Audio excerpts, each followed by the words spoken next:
tuan-tuan menyerang kami dengan pedang dan bom dan bedil dan meriam, maka kami akan melawan mati-matian, berkelahi mati-matian. Dan yakinlah, tuan-tuan tidak dapat mematahkan kami. Kami pasti dibantu Tuhan. Kami pasti akan merdeka.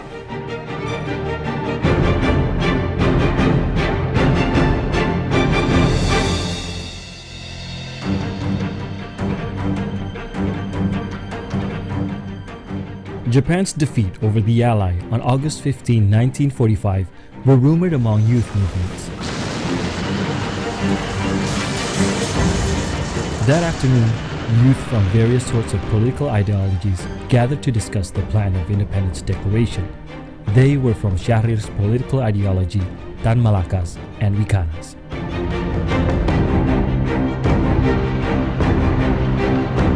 It was decided that Sukarno was the one who was going to read the proclamation text.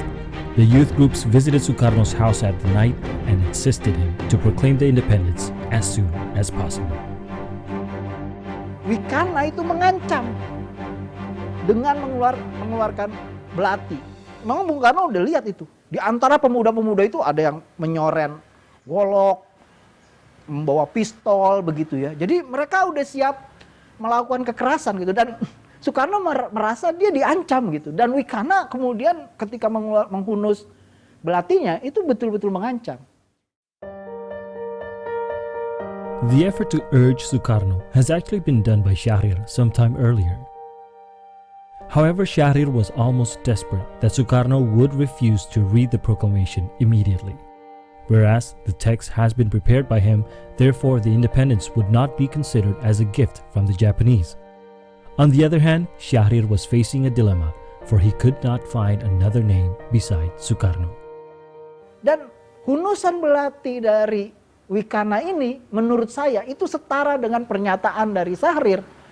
Itu pernyataan bahwa memang gak ada orang lain lagi selain Sukarno yang bisa dan dianggap pantas, dianggap pas, dianggap paling layak untuk memproklamirkan Indonesia. About a week before, the US atomic bomb devastated Hiroshima and Nagasaki. Two cities in Japan were bombarded sequentially in only 3 days. Hiroshima was bombed on August 6, 1945, while Nagasaki on August 9, and the Japanese definitely surrendered to the Allies.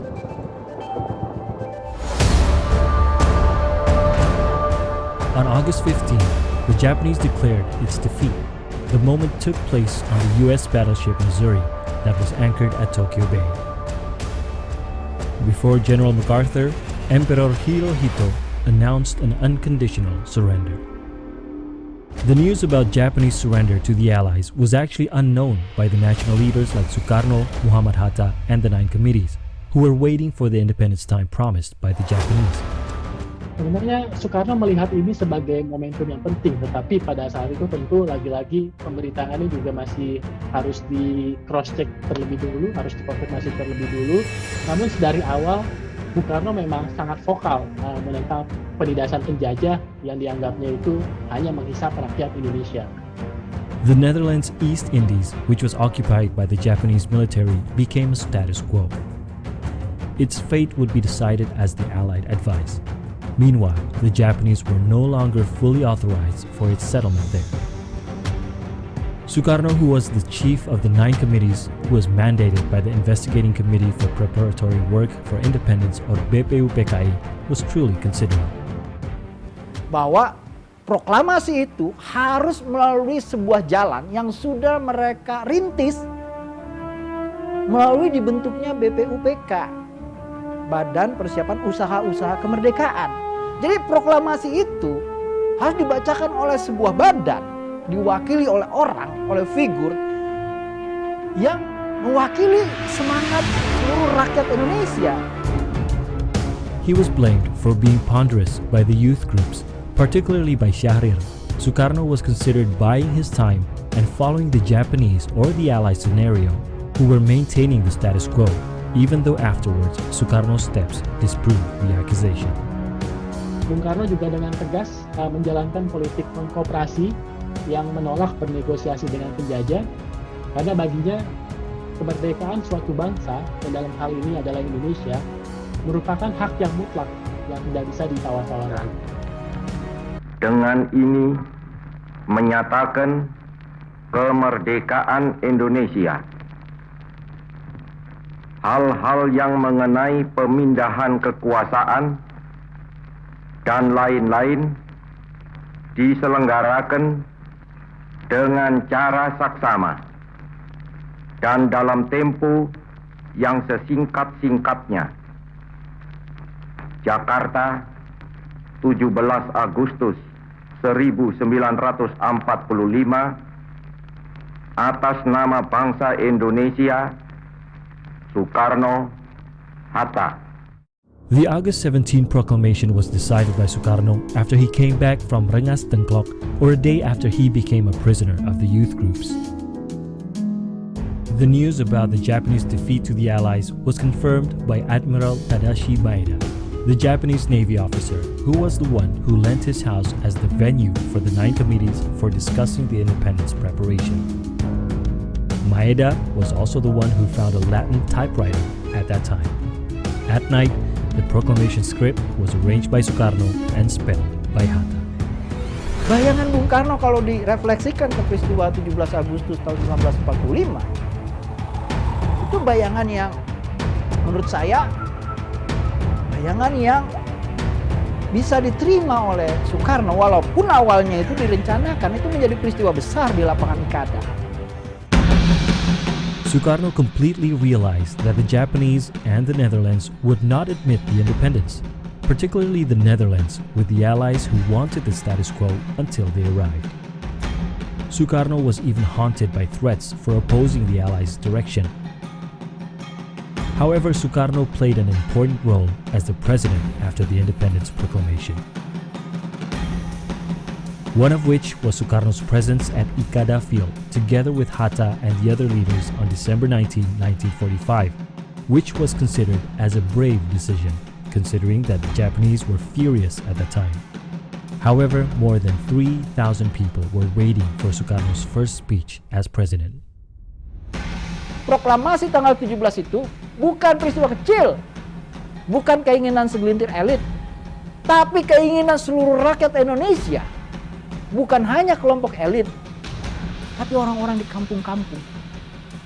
Datang bukan hanya orang Betawi, tapi dari Bogor, dari Bandung, dari Surabaya, dari Jogja, mereka datang. Untuk bilang bahwa proklamasi kami itu, satu, bukan buatan Jepang. Kedua, Belanda itu keliru kalau bilang ini keinginan segelintir elit.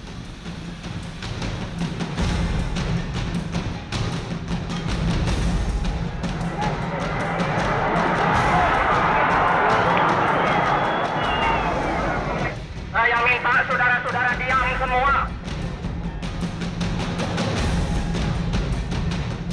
Mau berita iklan, mau propaganda yang dibuat oleh Sedenbu, departemen propaganda Jepang itu digunakan oleh Sukarno bukan untuk memobilisasi massa memenangkan perang Asia Timur Raya, tapi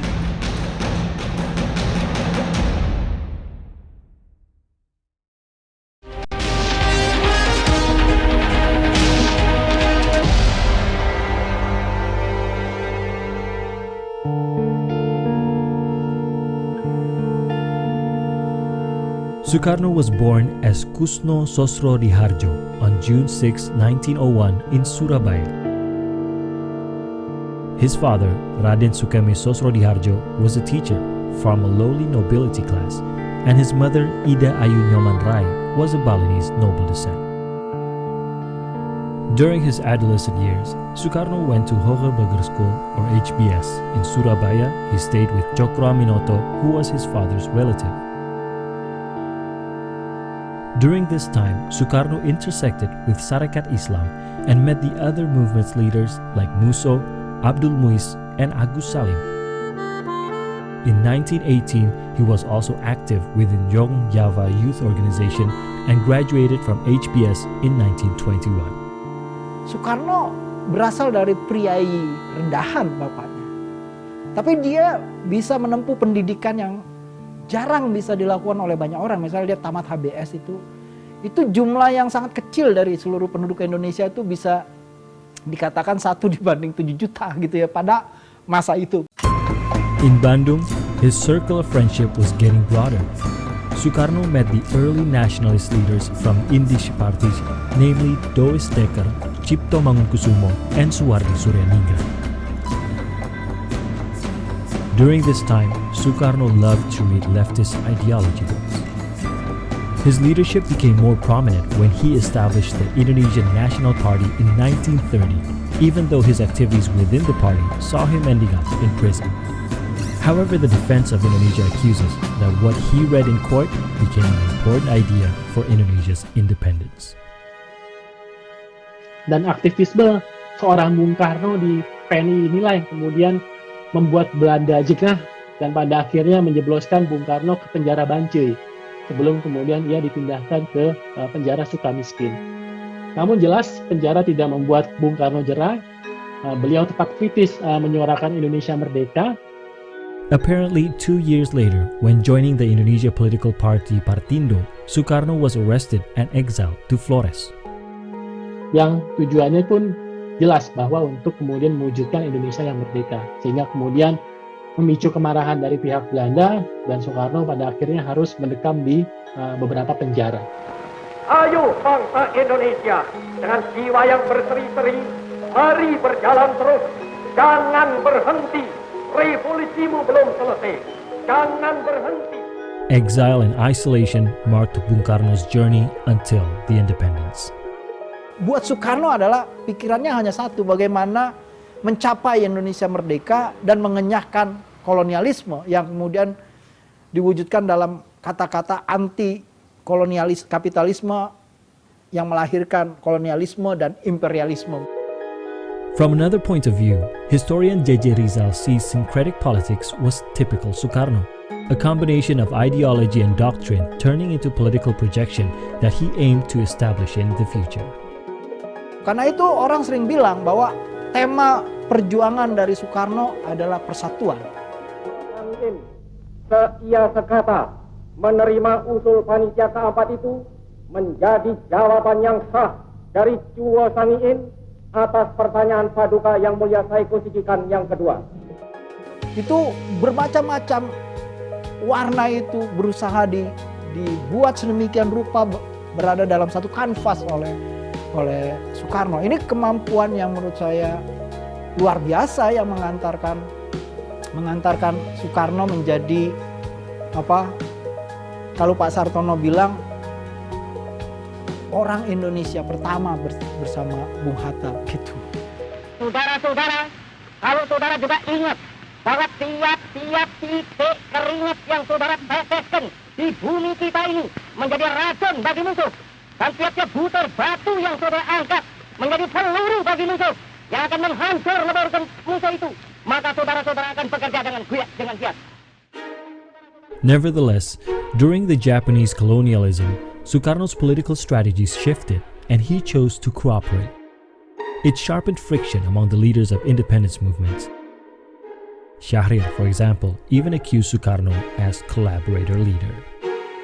Soekarno menggunakan mesin utama yang memanfaatkan media, terutama film, untuk alat propaganda, memobilisasi massa. Soekarno benar-benar memanfaatkan ini sehingga Soekarno dari tokoh yang sangat terkenal di kalangan tertentu, intelektual, ya, itu bisa keluar ke kalangan yang jauh lebih besar, rakyat banyak. Mari kita dengarkan bersama-sama semboyan kita. Tirukan perkataan saya.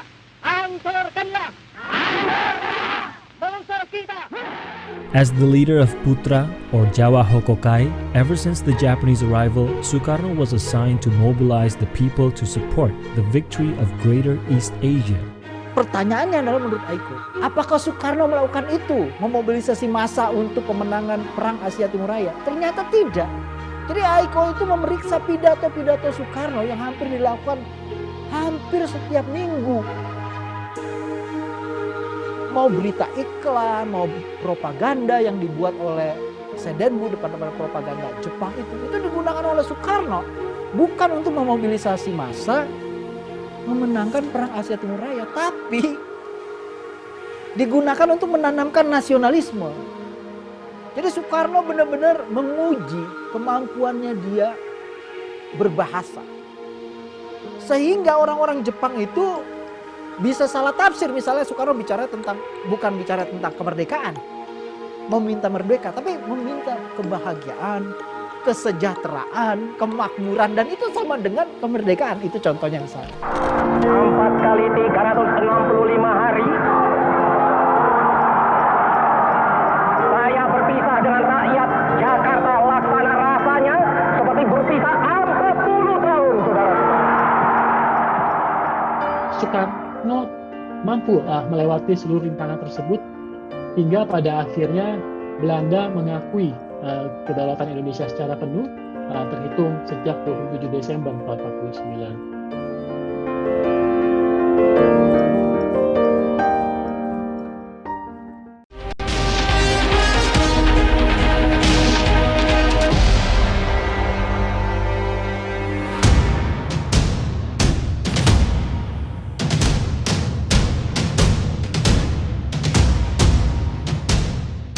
Sukarno's government was under pressure by threats from the Japanese and the Dutch.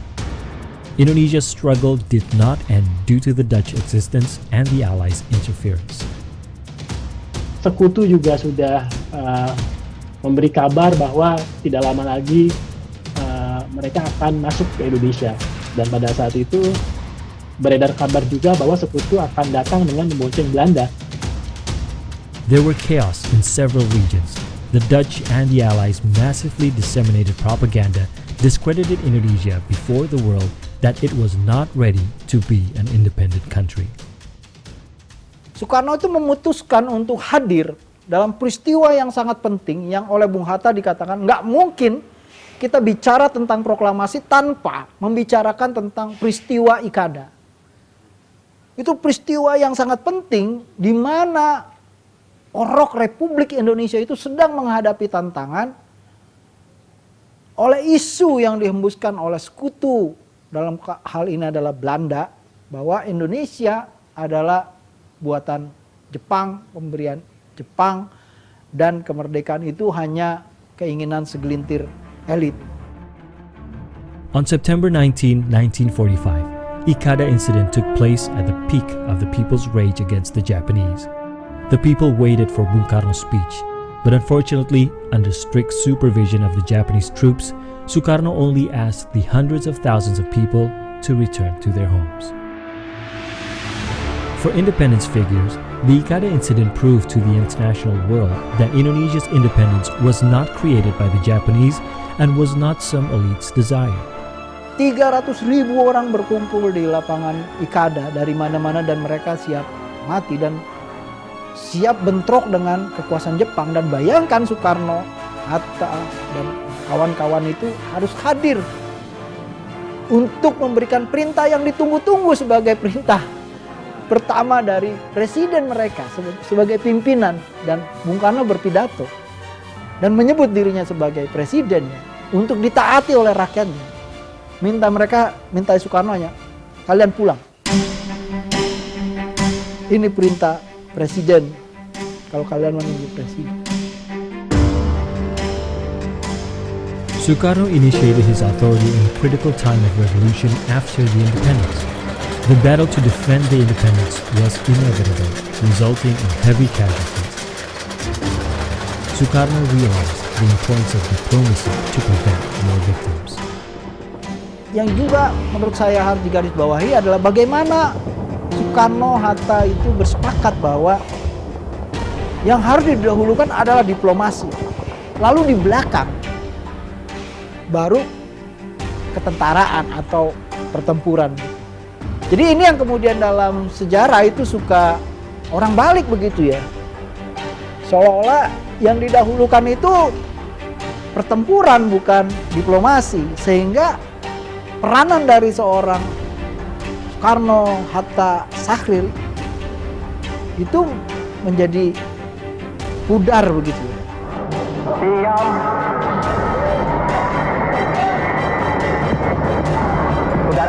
sekalian, alhamdulillah saya ucapkan di hadirat Allah Subhanahu wa taala. Ini hari aku telah menginjak lagi bumi Jakarta. Sudah hampir 4 tahun lamanya saya tidak bersuara. 4 kali 365 hari saya berpisah dengan rakyat Jakarta, laksana rasanya seperti berpisah 40 tahun, saudara-saudara. Years of revolution turmoil were filled with Bung Karno's captivating speeches. It ignited the light of nationalism and anti-colonialism. Sukarno's speeches were highly awaited since they always bring new insights exceptionally in his phrases.